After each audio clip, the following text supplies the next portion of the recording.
Welcome to the Convene Podcast. My name is Magdalina Atanassova, Digital Media Editor of Convene and your host.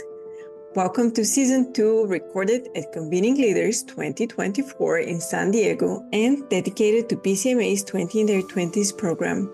In this episode, we dive deep into the world of sourcing, negotiations, and contracts with Astrid Schrier from HelmsBriscoe and Rachael Molyneux from Liverpool Convention Bureau. Together, we explore effective sourcing strategies and emerging contract trends, as well as ways to better approach negotiations and shifts in sales within the business events industry. Enjoy the episode.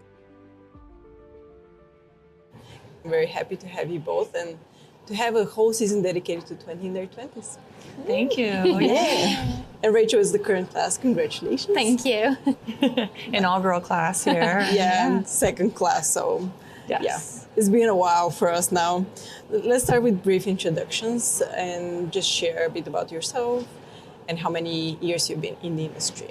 Hi, my name is Astrid Schrier. I've been in the industry since 2007 when I started as a sophomore in Temple's hospitality program. And that's when I actually joined PCMA as well. So 17 years. I'm currently serving as a global accounts manager with HelmsBriscoe. I'm Rachael Molyneux. I'm from Liverpool in the UK and I work for Liverpool Convention Bureau. I actually kind of fell into the industry. It wasn't like a choice. I did a business degree at university and then there was like a sandwich year and I did an internship for a year at the Liverpool Convention Bureau and I've literally not looked back. Like that's kind of been the start of my career and it's continued from then. I've been there for 6 years now and I absolutely love it. And I promote Liverpool as a world-class conference destination. Yeah, we can see your passion about Liverpool. Yes. So you both have background in sourcing and bidding, and having that in mind, it is a complex part of the event cycle. And what excites you most about it?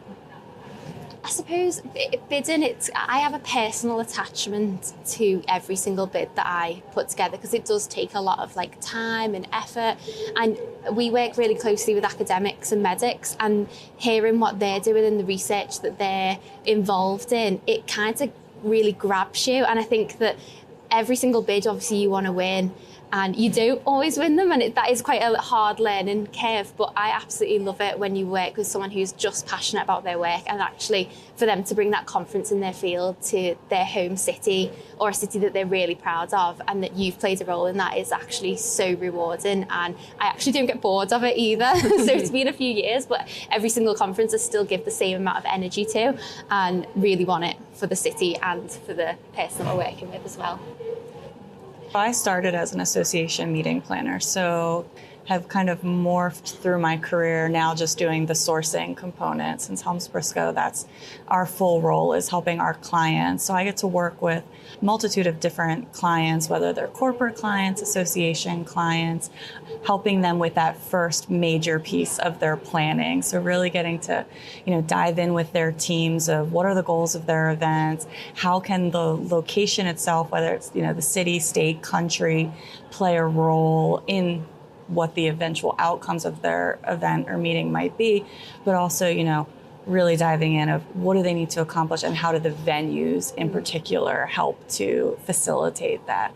So really being able to educate myself on what those different pieces are of those individual cities and venues and pairing them with my clients' needs is great, just to be able to pair our clients with great partners. Speaking about that, can you share some strategies for effective sourcing of venues and destinations? Sure. I mean, there's so many questions that we like to go into and really dive in with the client and the stakeholders to make sure that we're pairing them with, and that we're sourcing the best cities and best hotels, very basic questions of, like we were saying, the overall objectives, budgets, key, what are their needs when it comes to, the basic logistics figures, how much space do you need? How many people do you need to feed? All of those different things. But also, what are your attendees like? What are their demographics? Where do they want to go? Where do they currently live?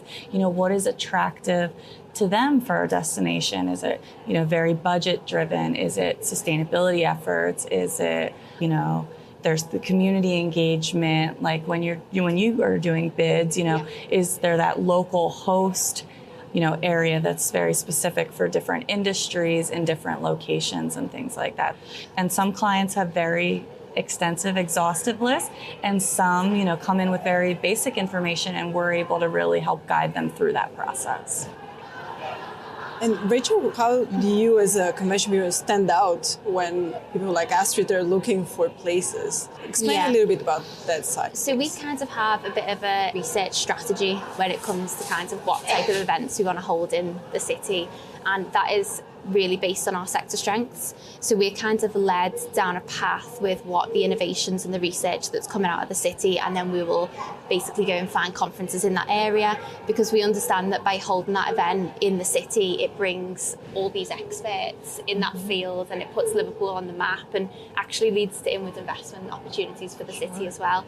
I think in terms of standing out, I think it is quite difficult. There's some great cities in the UK, and I think every single city has got hotels, it's got places to host, venues and stuff. So you do have to be really clear in what makes your city different. And I think with Liverpool, well, there's a few things that we say. The people are really friendly, so we try and get that across. You'll get a really warm welcome.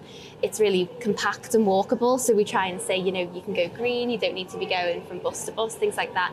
And the other thing is just, again, like I say, the innovation and researchers, finding that local host that has got the expertise will make that stand out. And actually, they contribute so much to a meeting in terms of the theme, content, and that makes, hopefully, Liverpool different to everyone else because of their level of expertise.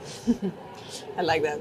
Can we just comment on her passion? No, it's wonderful. Well, and Thank that's something, when we come to events like this or other industry events where I get to meet with different folks from different cities and different bureaus, is when you feel that passion, like if a client starts mentioning things to me, I'm going to make connections and be like, well, I met this girl who is, this, you have this passion, and, she was talking about Liverpool, and hey, maybe that would be a great fit for this. And, you can make those connections.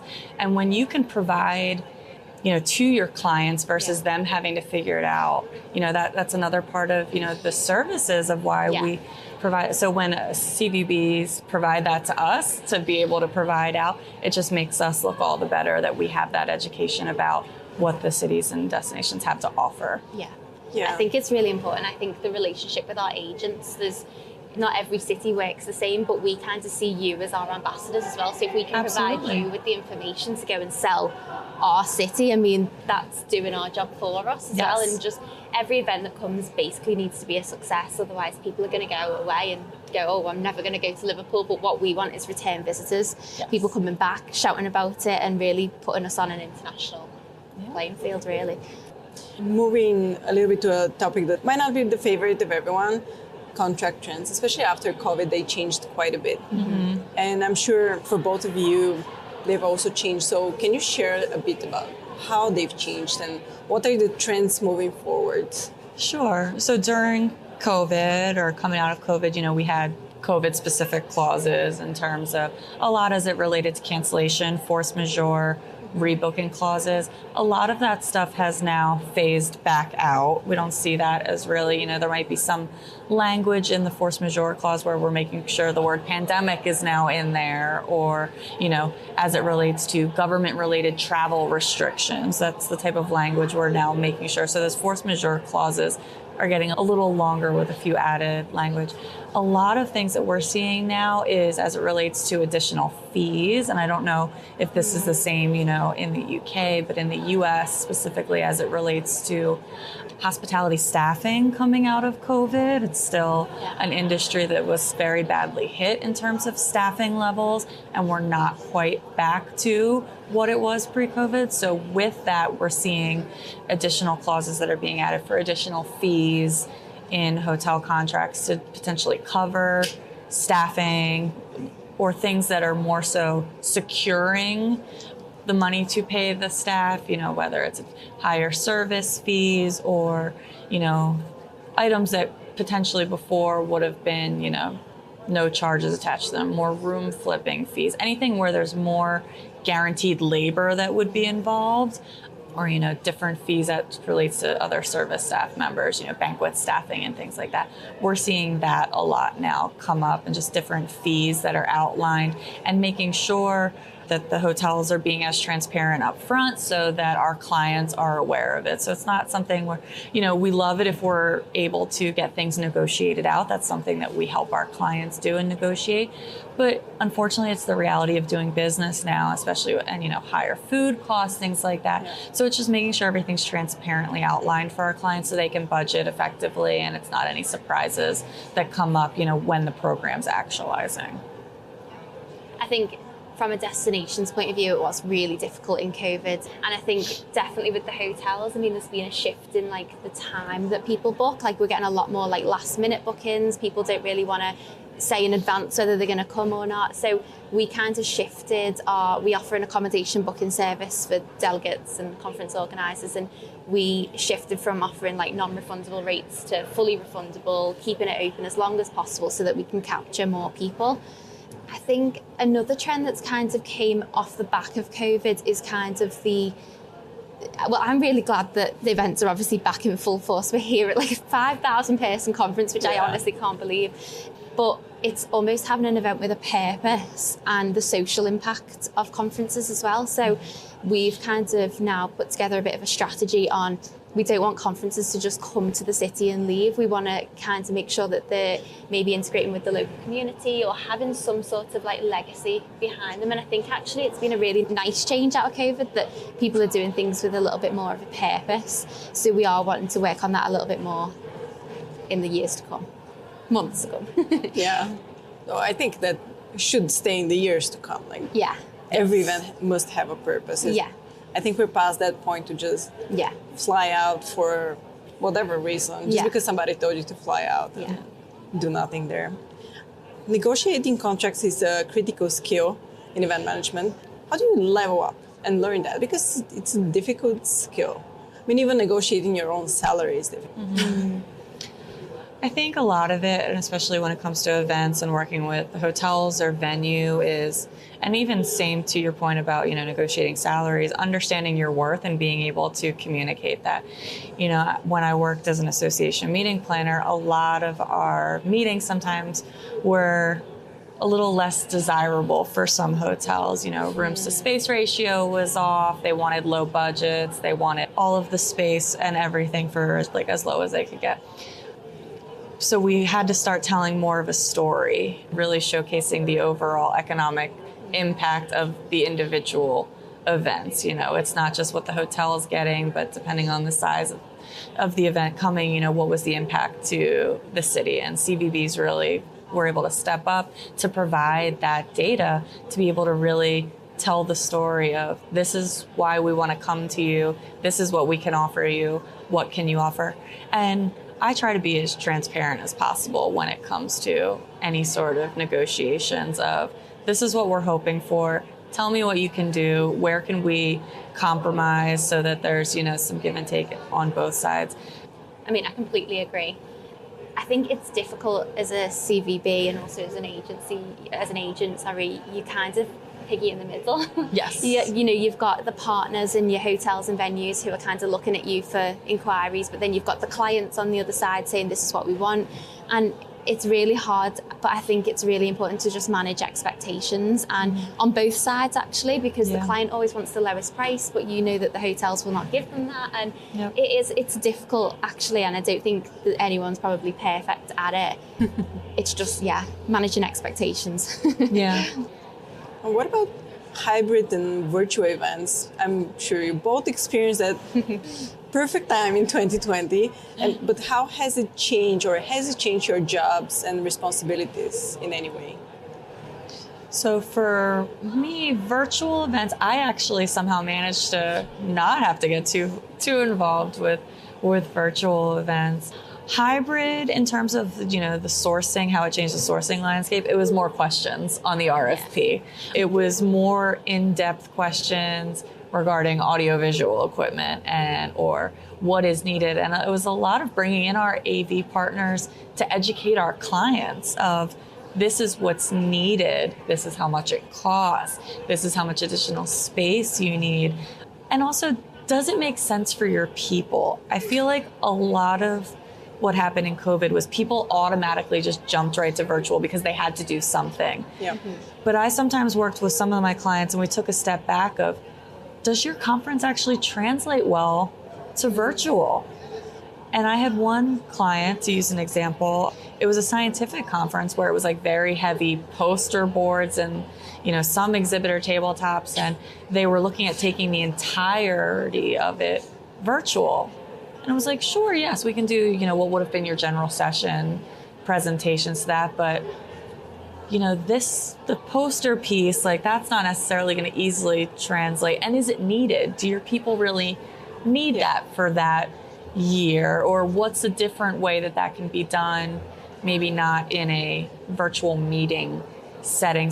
When folks started going back in person, everyone was like, oh, we need to make sure it's still hybrid. Well, I had one client where they did it hybrid, but everybody was so excited to go back in person. Yeah. Nobody did the virtual component. And then it was like, from a financial standpoint, did it end up being worthwhile? Yeah. So, well, I think as a destination, obviously we want people in person in the city. That's the key for us. But I think there is like that element of hybrids where it brings people that maybe can't necessarily get there. Yes. And I think that is obviously really good. We want people in person in Liverpool. I think from a personal point of view though, I mean, we weren't using Teams or Zoom before the pandemic, and obviously that was our only choice during the pandemic. And actually for my own personal work, I've been able to connect with so many more people and have meetings, you know, next week instead of next month. And especially with academics and medics that we're working with quite a lot, they're really busy people. And if we were trying to find a time to go into the hospital or a local university, it would be months, you know, and then by that time the RFP's gone and everything's kind of just delayed. But actually we've been able to have a lot more calls, and we have an ambassador program, but that's just gone from strength to strength in COVID because we've had a bit more of a personalised approach and time to actually think, to say, actually, how can we do this better? And so I'm grateful for the technology actually there for that. Yeah. And I think we'll definitely keep parts of it, and then other parts maybe not. Yeah. Can you share some examples of some more innovative sales approaches that you've used to differentiate your services?